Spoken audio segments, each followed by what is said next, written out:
দেখো ছাদে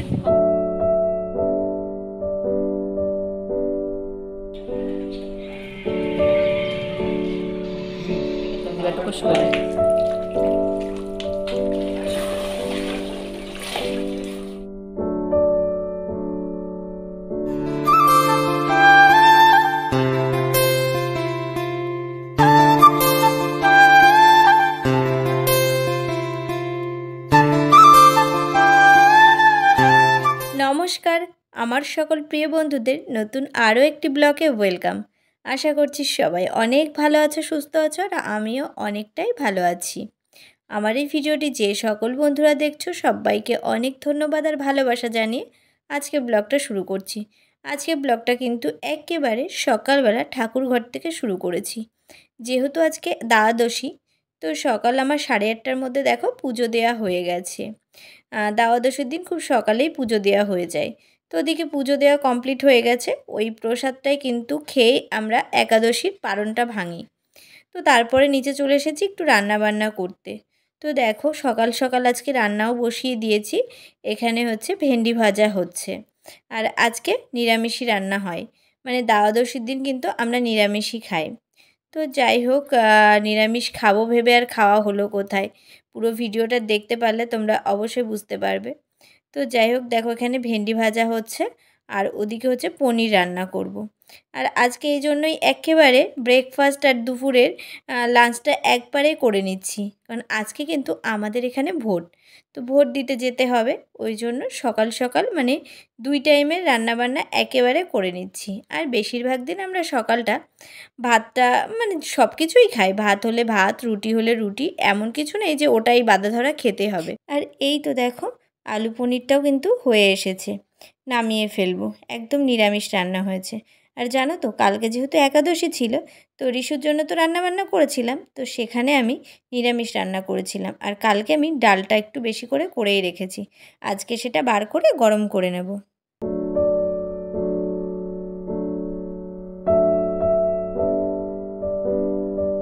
রান্না বলতে আজকে কিন্তু সারাদিনের রান্নাবান্না কিন্তু একেবারে সেরে ফেললাম। সকাল সকাল রান্নাবান্না কাজকর্ম হয়ে গেলে কতটা যে ফ্রেশ লাগে বলে বোঝাতে পারবো না। আসলে কি বলো তো, প্রত্যেক দিন এইভাবে কিন্তু কাজকর্ম হয় না, অনেকটাই কাজ আমার এক্সট্রা থাকে যেগুলো করে উঠতে পারি না। আর এইদিকে বাইরে দেখো প্রচণ্ড মেঘ করেছে, হাওয়া হচ্ছে আর কি, মনে হচ্ছে এখনই ঝড় বৃষ্টি হবে আর কি। তো বাইরে এসেছিলাম তাই তোমাদেরকে একটু দেখিয়ে দিলাম। তো ওদিকে রান্নাবান্না হয়ে গেছে, এখন 11টা বাজে আর রিশুর হচ্ছে পড়া আছে 11:30টার পরে। ওই জন্য দেখো আমরা সবাই মিলে আজকে সকালবেলায় খেয়ে নেব, কারণ কালকে যেহেতু একাদশী করেছি সারাদিন তো সেইভাবে খাওয়া দাওয়া ছিল না। ওই জন্য একেবারে রান্না করে নিয়েছি, রান্না করে এই যে খাওয়া দাওয়ার পরে তারপরে আমি রিশুকে দিতে যাবে তোমাদের দাদাভাই, তারপর রেডি হয়ে আমরা যাব কিন্তু ভোট দিতে। তো দিয়ে দিয়েছে এদিকে খেতে, আর ওদিকে তুমুল পরিমাণে ঝড় উঠে গেছে। মানে কি বলবো, তো দৌড়ে দেখো ছাদের দিকে যেতে হচ্ছে, কারণ ছাদে তোমাদের দাদাভাই দেখো নিয়ে এসেছিল এই দেখো আচার। তো এটা হচ্ছে আমের আচার, ও বানিয়ে নিয়ে এসেছিল। এটা মিষ্টি না কিন্তু, রুটির সাথে খাওয়া যে আচার, সেই আচার খুব সুন্দর বানিয়েছে। তো যাই হোক আচার তুলতে চলে এসেছিলাম, আর বাইরের মেঘটা দেখতে পাচ্ছ, প্রচণ্ড ঝড় উঠে গেছে, প্রচণ্ড, দেখতেই পাচ্ছ। আহ এই দেখো ছাদে ঝড় উঠে গেছে। মজা বাবা, চলো এই দেখো আচারের ডাব্বা বড়বাবু বানিয়ে নিয়ে এসেছে ওখান থেকে।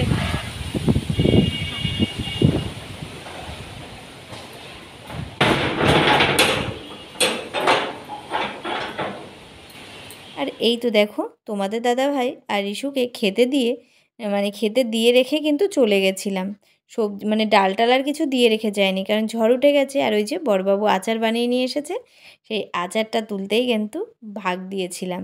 আর এখানে দেখো বলতে বলতে কিন্তু অঝোরে বৃষ্টি আরম্ভ হয়ে গেছে, বেশ জোরে বৃষ্টি হচ্ছে, আর ওদিকে সাথে ঝড়ও হচ্ছে। তো যাই হোক এই বৃষ্টি মাথায় আমিও কিন্তু সাথে খেয়ে নেবো, কারণ এখন তো আর বাইরে বেরোতে পারবো না, রিশুর পড়া রয়েছে। আবার আধা ঘন্টা পিছানো হয়েছে, মানে 12টার থেকে বৃষ্টির জন্য। তারপরে খাওয়া দাওয়ার পরে আমার জন্য নাজেহাল অবস্থা হয়ে গেল।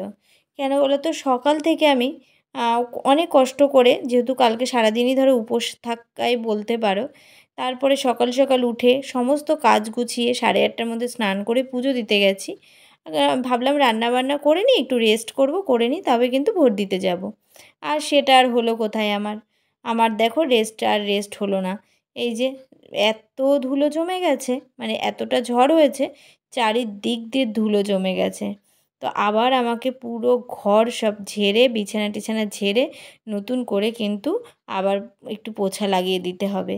জানলাগুলো খোলা ছিল, এক ঝটকায় এমন একটা হাওয়া দিল, পুরো ঘর বাড়ি পুরো ধুলো ধুলো হয়ে গেল। আর সকাল থেকে আমি যে কাজগুলো করলাম পুরোটাই বেকার। তো চলো বন্ধুরা, কাজগুলো কমপ্লিট করে নিই।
আর এদিকে দেখো তোমাদের দাদাভাই ঘোরাঘুরি করছে, রিশুকে পড়তে দিয়ে চলে এসেছে। যদিও বা 12টা বেজে গেছে, 12টার একটু পরেই গেছিলো, কারণ বৃষ্টিটা থামতে লেট হয়ে গেছিলো। এখন বৃষ্টিটা কিন্তু থেমে গেছে। তো সেই ফাঁকে আমি একটু ঝাড়ু করে নিচ্ছি, ঘরগুলো ঝাড়ু লাগানো হয়ে গেছে, একটু গা ধুয়ে নেব। তারপরে এই দেখো রেডি হয়ে নিচ্ছি, কারণ যেতে হবে ভোট দিতে। আর আমি ভোট দিতে যাব মানে আমার শ্বশুর বাড়িতে। তো এখান থেকে অনেকটাই দূর। তোমাদের দাদাভাই যেহেতু রয়েছে, গাড়ি করে কিন্তু আমরা দুজন মিলে চলে যাব। আর রিশুকে বলে রেখেছি, যেহেতু যদি পড়া ছুটি হয়ে যায়, কারণ 3 ঘন্টার পড়া তো, তো যদি ছুটি হয়ে যায় তাহলে পাশের যে আন্টি মানে ঋতিকাদের বাড়ি গিয়ে বসে, সেখানে গিয়ে বসে থাকতে আমি আসার সময় নিয়ে আসব। তো চলো এখন একটু রেডি হয়ে যাচ্ছি, আর চুড়িদারটাই পরে নিলাম। ভেবেছিলাম শ্বশুরবাড়ির দিকে যাচ্ছি তো একটু শাড়ি পরে যাবো, আর অনেক দিন না শাড়ি পরিও না। তো তোমাদের দাদাভাই বললো না বৃষ্টি হচ্ছে, আবারও হয়তো বৃষ্টি আসতে পারে, শাড়ি পরতে হবে না, চুড়িদারই পরে নাও। তো ওই জন্য দেখো এই চুড়িদারটাই পরে নিলাম, যেহেতু এই চুড়িদারটা ধোয়া না, ধুতে হবে, তো এটাই পরে নিলাম। ওই দেখো তোমাদের দাদাভাইও রেডি। তো চলো এখন আমরা ভোট দিতে বেরিয়ে পড়ছি।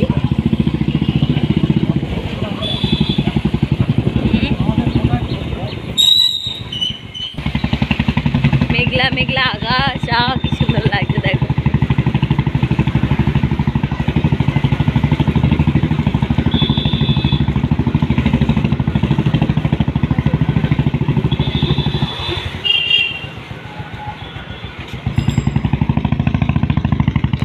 তো দেখো শ্বশুরবাড়ি এলাকায় ঢুকে গেছি, মানে যেখানে ভোটটা দেবো আর কি, প্রাইমারি স্কুলে, যেটা আমার বরেরা হয়তো এই প্রাইমারি স্কুলে পড়তো। তো সেই স্কুলের দিকে কিন্তু আমরা যাচ্ছি। তো সেখানে গিয়ে কিন্তু আগে স্লিপ নিতে হবে, তারপরে কিন্তু ভোটের ওখানে লাইন দিতে হবে। তবে কি জানো তো, ভোটের ওখানে একটু লাইন ছিল না। তো এই দেখো ভোট দেওয়া হয়েও গেছে, আর এখন কিন্তু আমরা আবার রেডি মানে বেরিয়ে পড়েছি, চলে আসছি। আর এখানে আসার সময় তালশাঁস দেখলাম। রিশু আগের দিন বলছিল যে মাম্মাম তালশাঁস বেরোয়নি, তালশাঁসটা কিন্তু রিশু বেশ পছন্দ করে। তো ওই জন্য তোমাদের দাদাভাইকে বললাম একটু দাঁড়াও, মেয়ের জন্য তালশাঁস নিয়ে নিই। আর তারপরে বাড়ি বা গিয়ে কী করবো, রিশুর তো এখনও ছুটি হয়নি, টাইম হয়ে গেছে, একেবারে ওখানে গিয়ে দাঁড়াবো। আর এই দেখো যে ভোটটা দিয়েছি তোমাদের সামনে ভালোভাবে এখানে এসে দেখাচ্ছি, কারণ ওখানে না আমি ব্লগ করতে পারি না, শ্বশুরবাড়ির সবাই থাকে। তো চলো বন্ধুরা, পরে দেখা হচ্ছে। গুড ইভিনিং বন্ধুরা, এখন বাজে কিন্তু 7:30টারও বেশি। আজকে অনেক ঘুমিয়েছি, ভোট দিয়ে এসে খাওয়া দাওয়া করে অনেকটাই ঘুমিয়েছি। ঘুমিয়ে টুমিয়ে 6টা 6:30টার সময় উঠেছি, সন্ধ্যা পুজো দিয়ে তোমাদের সামনে আসলাম। এখন যাব চা করতে। তোমাদের দাদাভাই গেছে বাজারে। আজকে সারাদিন কিন্তু নিরামিষে কেটেছে, যেহেতু আজকে দ্বাদশী, কিন্তু এখন আবার আমিষ রান্না করতে হবে, কারণ আমাদের হচ্ছে জামাই এসেছে বাংলাদেশ থেকে, মানে ননদের জামাই। তো উনি হচ্ছে কালকে চলে যাবে সকালবেলা। তো আমাদের বাড়ি একদিনও খাওয়ানো হয়নি, আর গত দুবার এসে তখনও খাওয়ানো হয়নি, কারণ মামা থাকে না বলে জামাই আর আসে না, যে মামি কি করবে। হ্যাঁ, এসে দেখা করে যায়, কিন্তু খাওয়া দাওয়ার প্ল্যানটা থাকে না। তো যাই হোক, চলো আজকে যেহেতু তোমাদের দাদা ভাই মানে আমার বড়বাবু বাড়ি রয়েছে বলে আমি বললাম আজকে তাহলে সন্ধ্যাবেলা রাত্রে খাওয়া দাওয়া করি, কিছু করার নেই। তো চলো এখন কিন্তু ফটাফট রান্না হবে। দাদাভাই কী রান্না মানে বাজার করে নিয়ে আসছে, তো দেখাই যাক, চলো। একসাথে সবাই মিলে রান্না বান্না করে বসে খাওয়ার মজাটাই কিন্তু আলাদা, তাই না? তো আমার ভীষণ ভালো লাগে এইভাবে। তো যাই হোক, যখনই বললাম যে জামাই আসবে বা আমরা একসাথে, যেহেতু আমি ভোট দিতে গেছিলাম তখনই আমি বলে এসেছি যে কিন্তু যেহেতু শ্বশুরবাড়িতে রয়েছে আমাদের বাড়ি কিন্তু আসতে হবে। যখনই বলেছে আমি দেখছি বা আসছি, আমার না ভীষণ আনন্দ হয় কেউ আসলে। যাই হোক, তো চলো এখানে দেখো মাটন নিয়ে এসেছে, তোমাদের দাদাভাই মাছ নিয়ে এসেছে। পুরো রাতে যে মানে রান্না বান্না পুরোটাই হবে। আর ওদিকে ভাত বসিয়েছি, চালটা আমি ধুয়ে নিয়েছি। কিন্তু এখানে দেখো মাটনটা রয়েছে, আর মটনটাকে না আমি ম্যারিনেট করব। আমি প্রত্যেকবারের মতো মানে মটনটা ম্যারিনেট করে অনেকক্ষণ ম্যারিনেট করে রাখলে ভীষণ টেস্টি হয়। আর এইভাবে রান্না করলে তোমাদের দাদাভাইও ভীষণ ভালো খায় আর ভালোবাসে। তো এই দেখো দই দিয়ে দিয়েছি, আর সর্ষের তেল, হলুদ গুঁড়ো, ধনে গুঁড়ো, লঙ্কার গুঁড়ো মানে কাশ্মীরি লাল লঙ্কার যে গুঁড়োটা দিয়ে দিয়েছি, আর এখানে দিয়েছি লবণ। আর আমি একটুখানি কেওড়া ওয়াটার দিয়েছিলাম।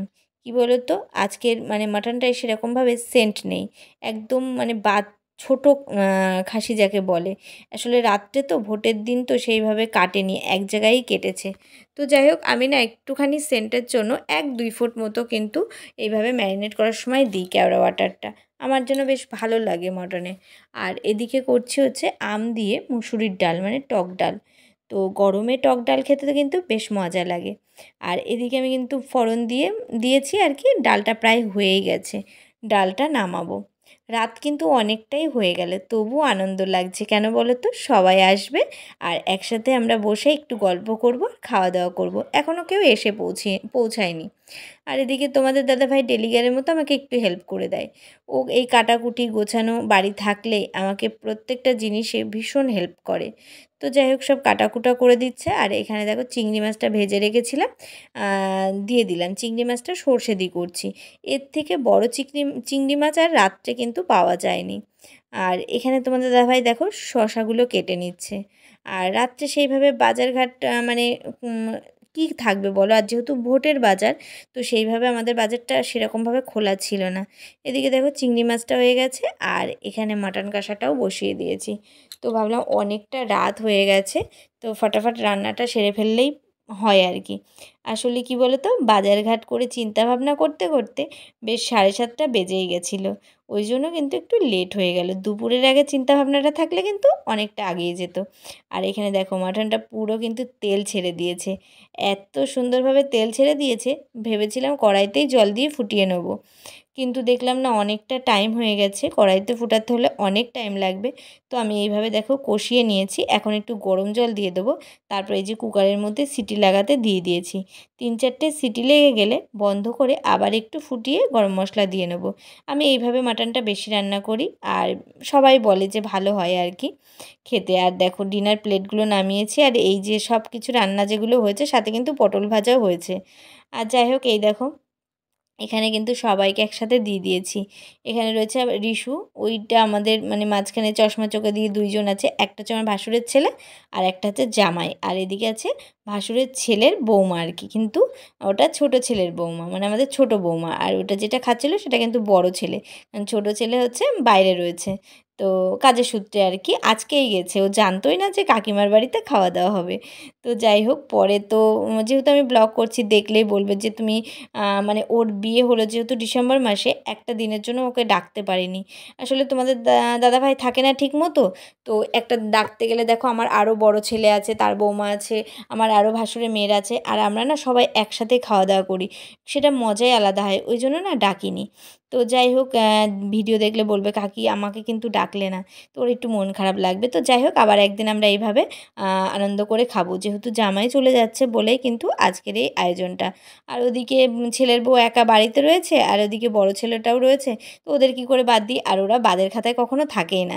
আমার বাড়িতে কিছু একটা হলেই কিন্তু আমার বড় ছেলে থাকেই, মানে মেজো ভাসুরের বড় ছেলে।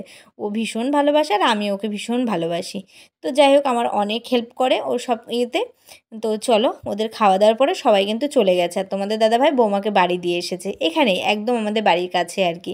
বাড়িতে দিয়ে এসেছে যেহেতু বাড়িতে কেউ নেই, ওই জন্য। আর এদিকে আমি দেখো মানে যেহেতু কি বললো তো মানে একটু আয়োজন করলে যতটা আনন্দ হয় তার থেকে বেশি কিন্তু খাটনিটাও হয়। তবে কি একটু আনন্দ পেলে এই খাটনিটা একেবারে নিজের কাছে সীমিত লাগে, একদমই অল্প লাগে। তো যাই হোক অনেকগুলো বাসন হয়েছে, অনেকগুলো একটু কাজকর্ম বাড়তি রয়ে গেছে, এখন কিন্তু 12টা বাজে। আর আমাদের খেতে দিতে গল্প করতে করতে 12টা বাজিয়েই দিয়েছি, কারণ 11টার সময় আমরা খেতে বসেছি। অনেকটা লেট হয়ে গেছিলো বললামই তোমাদেরকে।